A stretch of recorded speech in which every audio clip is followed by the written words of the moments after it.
3/5 से इंक्रीज या डिक्रीज? अरे क्या हो रहा है यहाँ पर? इंक्रीज। तो सबसे पहला काम है परसेंटेज को फ्रैक्शन में कन्वर्ट करना। अरे समझ में आ रही है बात आपको? तो 60% से मैंने इंक्रीज कर दिया। तो मान लेते हैं कि रेक्टेंगल की जो लेंथ है पहले कितनी थी? 5। तो पहले लेंथ 5 थी, अब कितने से इंक्रीज हो गई? 3 से। कितनी हो गई यहाँ पर? 8। तो हम कह सकते हैं पहले वाली लेंथ और बाद वाली लेंथ का रेशियो ये होगा। आप ऐसे भी कर सकते हो कि मान लो रेक्टेंगल की लेंथ पहले कितनी थी? अरे कितनी थी यहाँ पर? 100। कितने परसेंट से बढ़ गई यहाँ पर? कितनी हो गई यहाँ पर? 107। तो 0 से जा गई 0, 2 से काटिए 5 और 2 से काटिए 8। तो रेक्टेंगल की लेंथ का रेशियो कितना आ गया यहाँ पर? 5।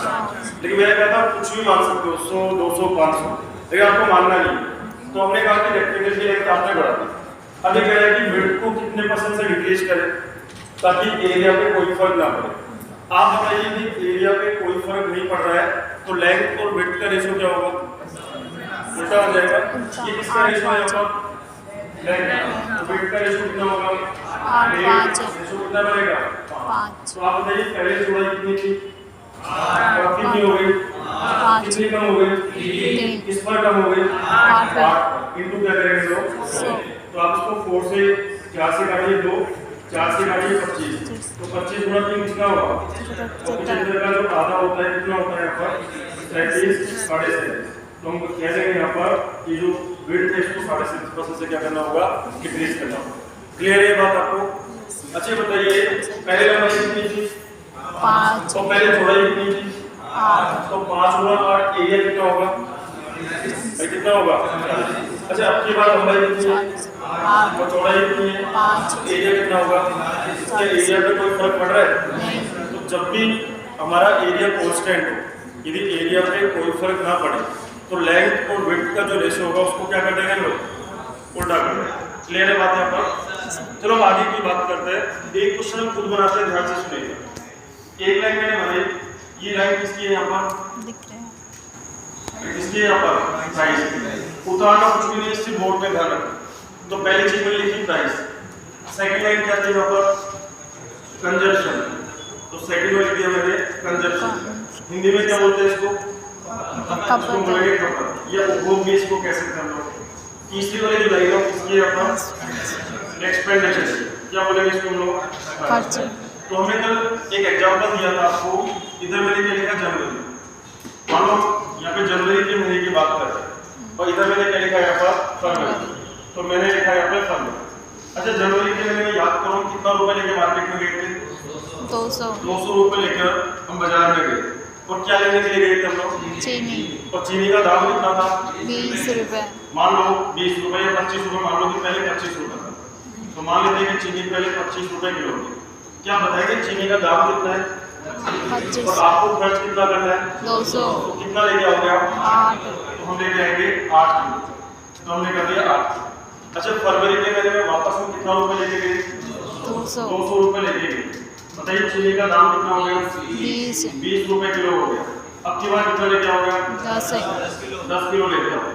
यदि इस पूरे की पूरे डायग्राम में आपसे पूछूं कि चीनी का पहले दाम कितना था, क्या जवाब दोगे? 25 रुपए। 25 रुपए पुराना दाम हो गया। अच्छा यदि मैं आपसे पूछूं कि चीनी का अब नया दाम कितना है? 20 रुपए। 20 रुपए किलो। मैं आपसे पूछूं कि पहले आपकी खपत कितनी थी? 8। और बताओ वर्तमान में आपकी खपत कितनी है? 10। 4 क्वेश्चन हो गए यहाँ पर। अच्छा अभी बताओ पहले दाम कितना था? 25। अभी कितना हो गया? 20। कितना कम हो गया? 5 कम हो गया। अच्छा 5 ये जो कम हुआ किस पर कम हुआ? 25 पर कम हुआ। इनटू क्या करेंगे? 100। 25 से काटो कितना हो गया? चीनी का दाम कितना कम हो गया? 20% से डिक्रीज। चीनी का दाम 20% से कम हो गया। अच्छा इस कमी की वजह से पहले आप कितना ले पा रहे थे? 8। अब आप कितना ले पा रहे हो? 10। अब आप कितना ज्यादा ले पा रहे हो? 2 किलो हम लोग ज्यादा ले पा रहे हैं। क्यों ले पा रहे हैं 2 किलो ज्यादा हम लोग? प्राइस कम। दाम 20% कम होने की वजह से हम लोग ये ज्यादा ले पा रहे हैं। अब आप दोबारा सुनिएगा, चीनी का पहले दाम कितना था? चीनी का पहले दाम कितना था? 25। और अब दाम कितना है? 20। एग्जाम में आपको ये नहीं दे रखा होगा, एग्जाम में आपको ये भी नहीं दे रखा होगा, पूछा जाएगा आपसे। अच्छा ये बताओ पहले आपकी खपत कितनी थी? 8। और अब कितनी है? 10। ये भी आपसे एग्जाम में पूछा जाएगा, नहीं दे रखा होगा। एग्जाम में आपको 3 चीज दे रखी होगी। पहली चीज की दाम कितना बढ़ा या कितना घटा, पहली बात। दूसरी चीज की इसकी वजह से आप कितना कम या कितना ज्यादा ले पा रहे हो, दूसरी चीज कि आप कितना रुपए लेके मार्केट में गए थे, 200। तीन बातें क्वेश्चन में आपको मिलेगी। एग्जाम में क्वेश्चन कैसे आएगा मैं लिख के बताता हूँ आपको, लेकिन आपकी कोशिश करनी चाहिए बिना पे लगे क्वेश्चन को ट्राई करें। दोबारा सुनना, बताओ दाम कितना कम हुआ, 20, इसकी वजह से क्या हुआ, 2 किलो ज्यादा।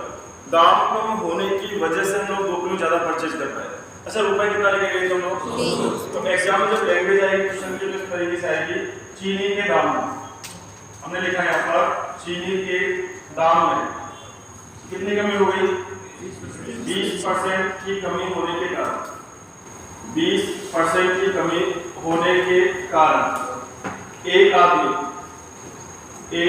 आदमी कितने रुपए लेके गया था, एक आदमी 200 रुपए में पहले की तुलना में कितनी चीनी ज्यादा ले पा रहा है, 2 किलो 2 किलो चीनी अधिक खरीद पाता है, 2 किलो चीनी अधिक खरीद पाता है। इस लैंग्वेज को समझिएगा। आप वापस से बताना वो 2 किलो ज्यादा क्यों ले पाए,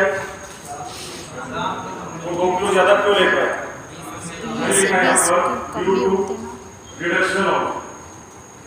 ड्यू टू इस क्वेश्चन को समझना, reduction of 20% in the price of sugar,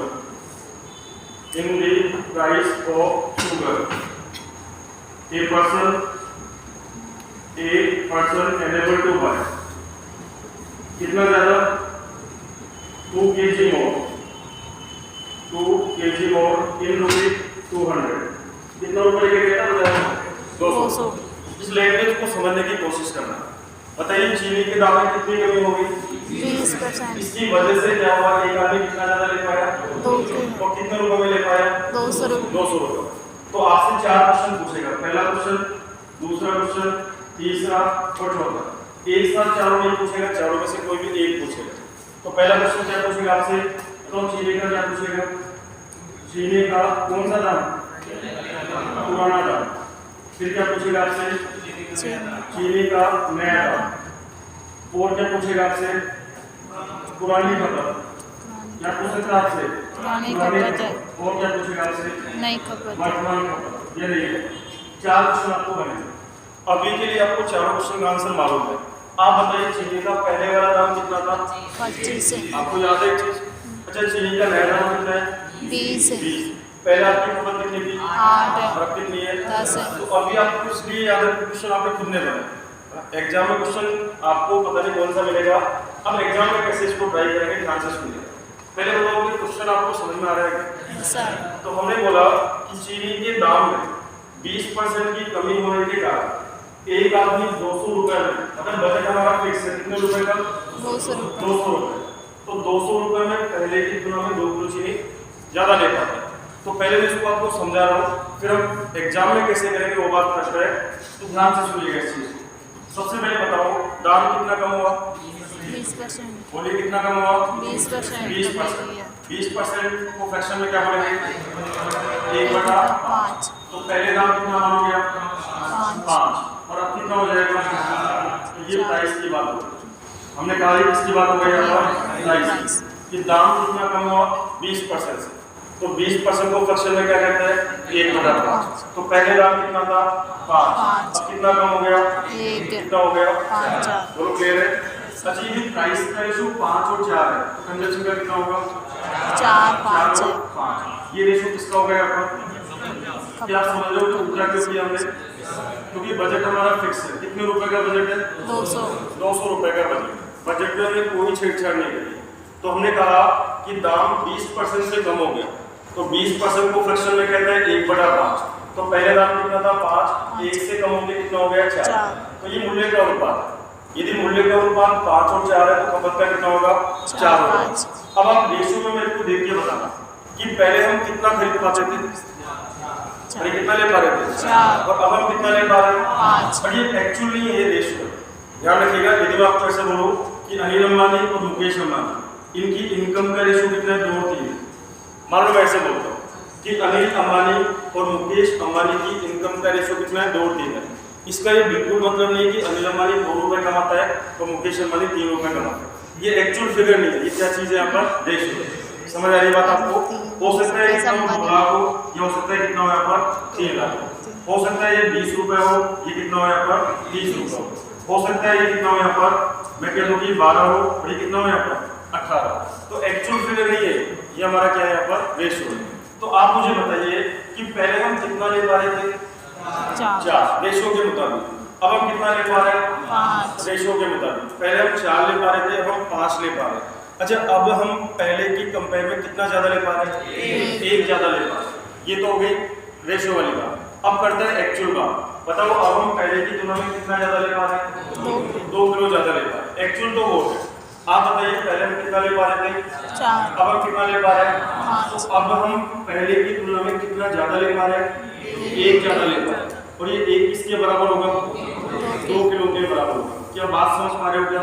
sir आप बताइए यदि 1 2 के बराबर है तो 4 किसके बराबर होगा, 8 किलो के बराबर होगा। आप बताइए जब 1 2 के बराबर है तो 5 किसके बराबर होगा, 10 किलो के बराबर होगा। इसका मतलब ये हुआ कि पहले हम कितना ले पा रहे थे, 8 और अब हम कितना ले पा रहे हैं, 10 क्या आपको इन 2 क्वेश्चंस का आंसर मिल गए थे? सर तो हम पहले 8 किलो ले पा रहे थे, अब हम 10 किलो ले पा रहे हैं। क्या आप बताएंगे पहले हम जो 8 किलो ले पा रहे थे कितने रुपए में, अरे बोलिए 200 रुपए में। यदि हम 8 किलो 200 रुपए में ले रहे हैं, इसका मतलब ये हुआ कि 1 किलो कितने में लेंगे हम लोग, 200 को डिवाइड किससे करेंगे हम लोग, 8 से। तो आप बताइए 1 किलो हम लोग कितने में ले पाएंगे, 25 रुपए में। तो क्या ये आपको पुराना दाम पता लग गया है? चीनी पहले कितने रुपए किलो आती थी यहाँ पर, 25 रुपए किलो आती थी। बोलो क्लियर है?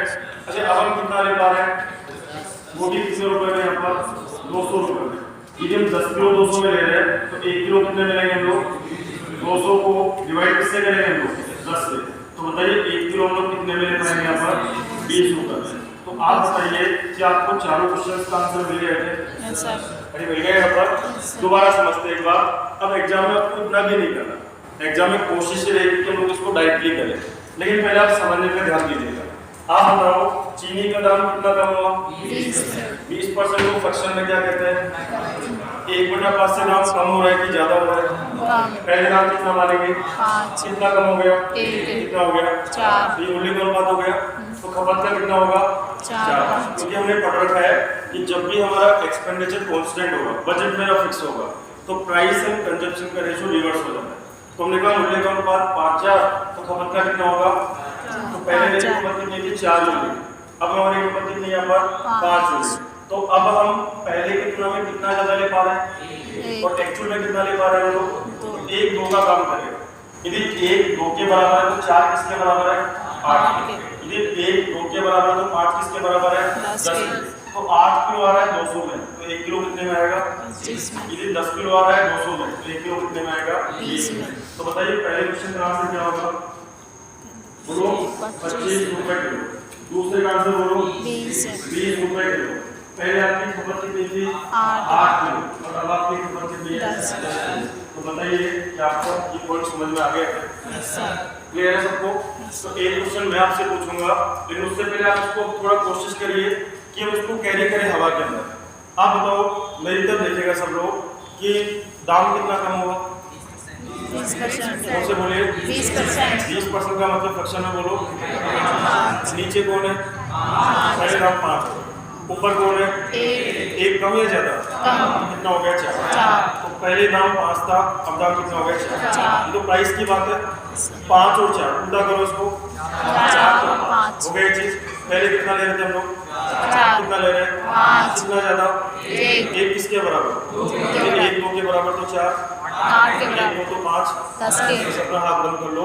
बताओ पहले कितना ले रहे थे हम लोग, और अब कितना ले रहे हैं हम लोग, 10। 8 किलो कितने में, तो 1 किलो 25 में, और 10 किलो कितने में, तो 1 किलो कितने में, 20 किलो। बताओ हमारा जवाब आ गया क्या? और very very important question for any exam. ये हर एग्जाम में आपको ऐसा क्वेश्चन देखने को मिलता है परसेंटेज वाले टॉपिक से।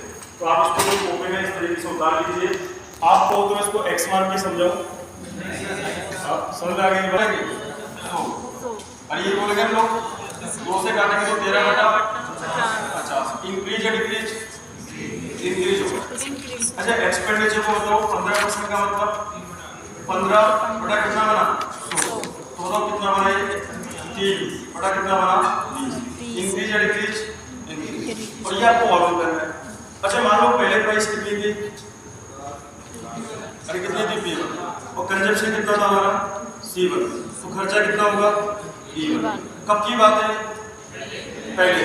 अच्छा अब की बार प्राइस कितनी हो गई P2, और कंजप्शन कितना हो गया C2, तो खर्चा कितना होगा E2।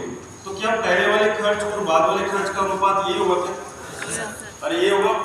ये बताइए पहले प्राइस कितनी थी 50, तो P1 की जगह क्या लिखूंगा मैं 50। अब ये प्राइस कितने से इंक्रीज हो गई, 13 से, कितनी हो गई यहाँ पर 63 हो गई। आगे कंजप्शन के बारे में हमको मालूम करना है। आगे बताइएगा पहले एक्सपेंडिचर कितना था, अरे कितना था 20, और अभी कितना हो गया 23 हो गया। कर सकते हैं कैसे हम लोग, सर, आगे बताइए जब आप इसको सोल्व करेंगे C1 अपॉन कितना बना यहाँ पर C2, बराबर बोलो ये कितना है 20 बटा कितना बना यहाँ पर 23। आगे बताइए इनटू, ये वाली टर्म जब उधर जाएगी तो क्या बनेगी 63 डिवाइड बाय क्या बनेगा 63, और ये बनेगा यहाँ पर। बताइए जीरो से क्या कैंसिल हुआ 0, तो C1 अपॉन क्या बना C2 बराबर बोलो, इसको जब मल्टीप्लाई करोगे कितना बनेगा 126, मैं 0 से 0 कट जाएगा यहाँ पर, और 23 गुना 5 कितना होता है 115। तो ये आपने यहाँ पे लिखा है। यदि आपसे ये पूछा होता कि पहले वाले कंजप्शन और बाद वाले कंजप्शन का रेशो कितना होगा, तो हम लेते हैं हमारा आंसर क्या होता है 126, और अनुपात कितना होता है 115 होता है। लेकिन अभी आपसे परसेंटेज में चीजें पूछ रहे हैं, दोबारा सुनिएगा। सबसे पहले बताओ प्राइस हमारी कितने से इंक्रीज हो रही है, 26, अरे जोर से बोलो 26, इसका एक और तरीका भी बता देंगे, 26% से बढ़ रहा है। 26% का मतलब क्या हुआ 13/50, 13/50। तो प्राइस को हमने इंक्रीज किया, जैसे ही प्राइस इंक्रीज हो रही है हमने हमारे एक्सपेंडिचर को भी इंक्रीज कर लिया।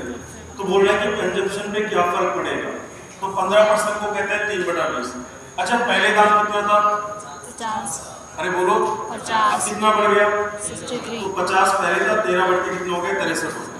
अच्छा कंजप्शन के बारे में हमारा क्वेश्चन मार्क है, मालूम करना है आपने। अच्छा पहले हमारा एक्सपेंडिचर कितना था 3, और अब कितना बढ़ गया, तो कितना हो गया यहाँ पर 23, तो सोल्व करेंगे ये आएगा हमारे पास। अब आपसे क्वेश्चन में क्या पूछ रहा है, ये बोल रहा है कि बताइए कि खपत को कितने परसेंट से कम करें।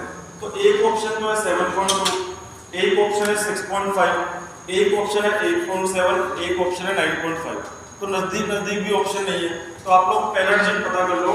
आप बताइए यहाँ पे कंजप्शन इंक्रीज या डिक्रीज, अरे बोलो कितने से डिक्रीज हो गया, अरे बोलो 11 से। किस पर हुआ ये 126 पर। बताओ इनको क्या करेंगे हम लोग 100। तो आप इसको सोल्व कर लिए, 2 से काटो कितना बनेगा 50, और 2 से काटे कितना बनेगा अरे 60, ऊपर कितना बनेगा 550, नीचे क्या बनेगा आपका 60।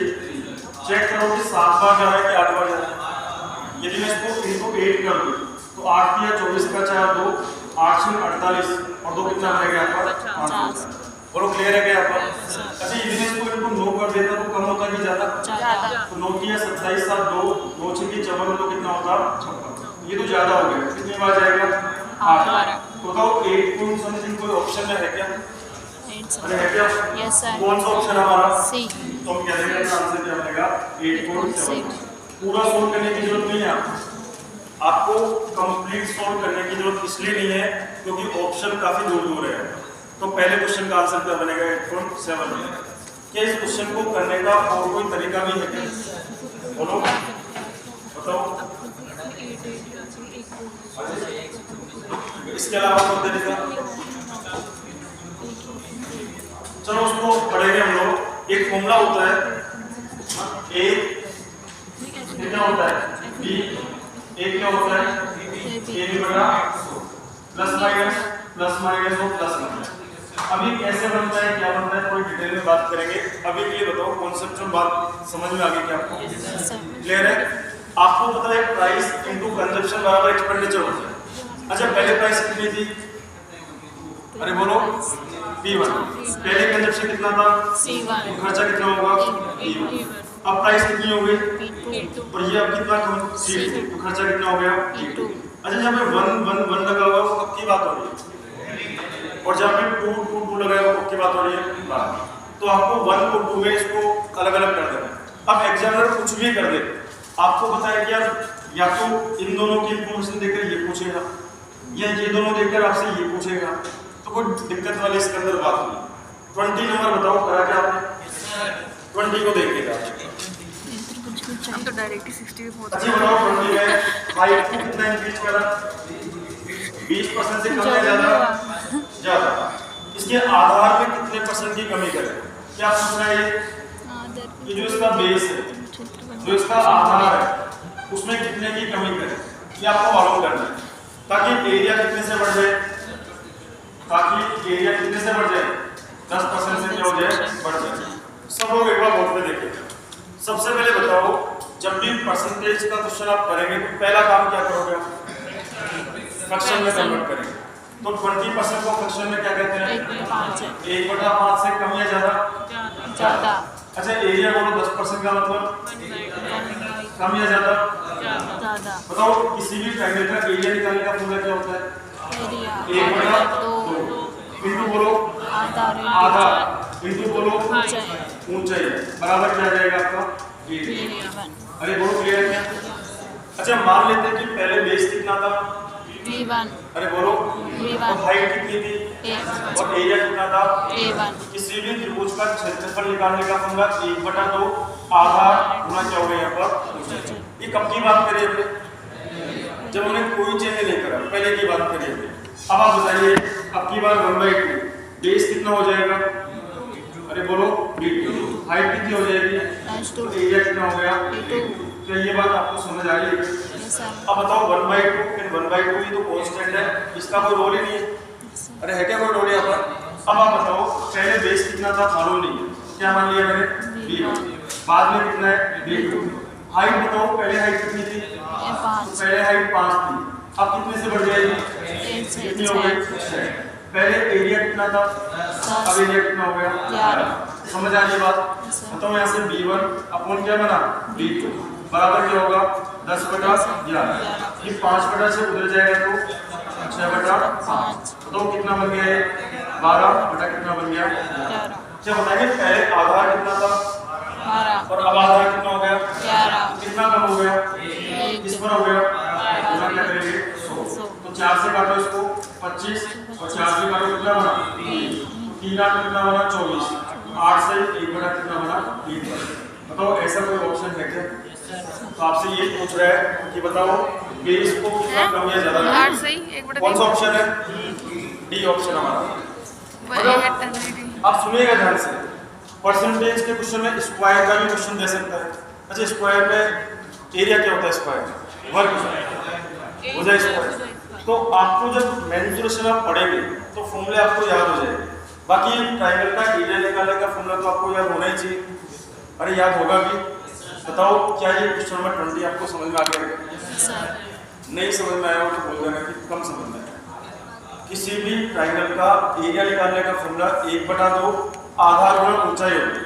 तो पहले वाले आधार को, पहले वाली ऊंचाई को और पहले वाले एरिया के साथ 1 लगा दो, और जब हमने चेंज कर दिया तो सबके साथ 2 लगा दो और दोनों का रेशो निकालो, तो आपको चीजें समझ में यहाँ पर आ जाएगी।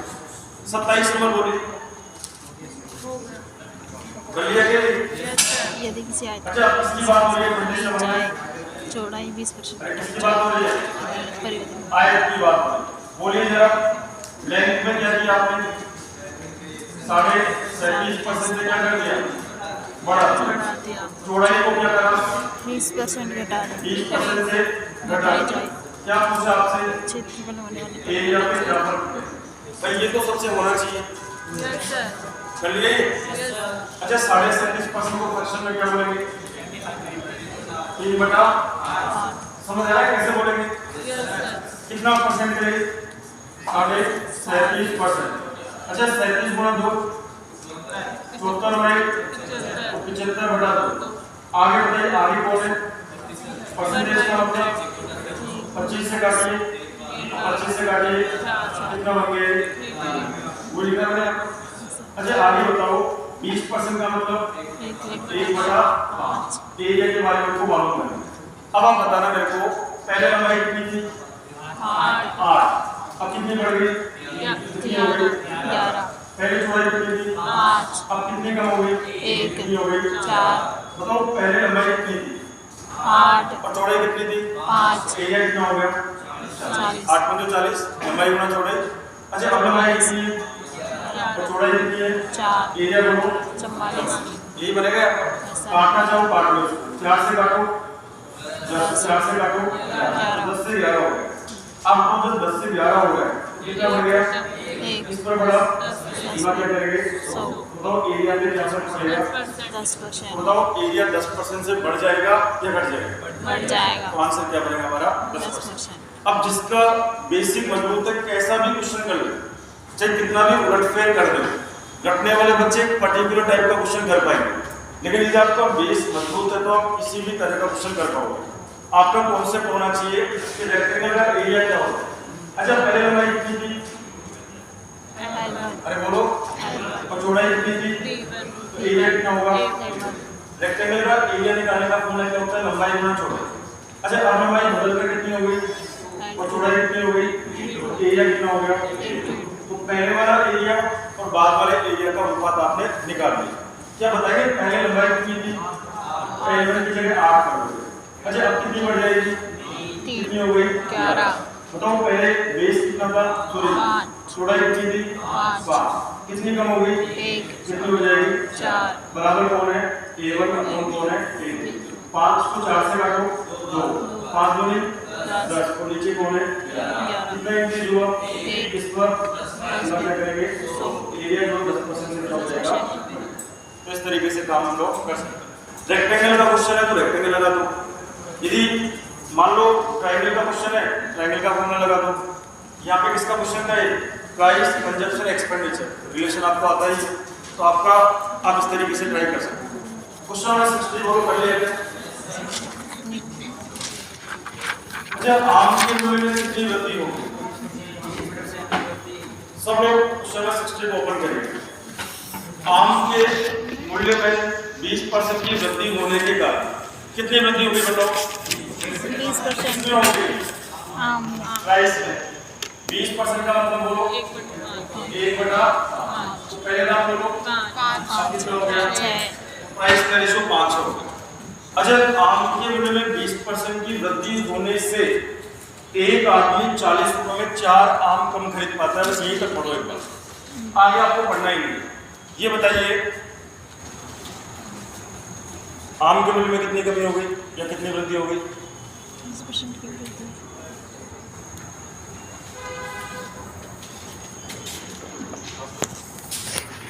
20% से बढ़ गया।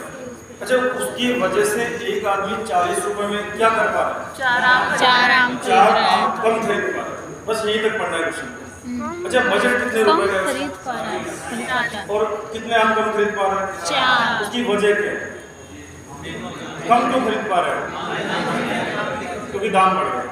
कितने से बढ़ गया दाम 20% के तो 20% का मतलब 1.5 पहले कितना दाम था 5 कितने से बढ़ गया 1 से कितना हो गया 6 हो गया। जब प्राइस का रेशो 5 और 6 तो खपत का कितना होगा 6 5 तो ये हो गया कंजम्पशन का रेशो ये हो गया खपत का। 6 5 अच्छा पहले हम कितना आम ले पा रहे थे 6 अरे बोलो 6 अब हम कितना ले पा रहे हैं 5 अब हम पहले की तुलना में कितना कम ले पा रहे हैं 1 और एक्चुअल में कितना ले पा रहे हैं 4 एक किसके ऐसे बराबर होगा है 4 आम है। भाई पहले रेशो के मुताबिक रेशो एक्चुअल फिगर नहीं होता है रेशो जो है एक्चुअल फिगर नहीं होता है। रेशो के मुताबिक पहले ही हम 6 ले पा रहे थे तो अब हम कितना ले पा रहे हैं 5 तो अब हम कितना कम ले पा रहे हैं यहाँ पर 1 और क्वेश्चन के मुताबिक एक्चुअल में हम कितना कम ले पा रहे हैं 4 4 एक काम करेगा 4 ये बताओ ये 1 4 के बराबर है तो 6 किसके बराबर है 24 के बराबर और यदि 1 4 के बराबर तो 5 किसके बराबर है 20 के तो आप बताइए पहले हम कितना आम खरीद पाते थे 24 और अब हम कितना खरीद पा रहे हैं वो भी रुपए कितने में 40। अब आगे पढ़ो आगे हमसे क्या पूछ रहे हैं आगे बोल रहे हैं मूल्य वृद्धि से पहले 15 आमों का दाम कितना होगा।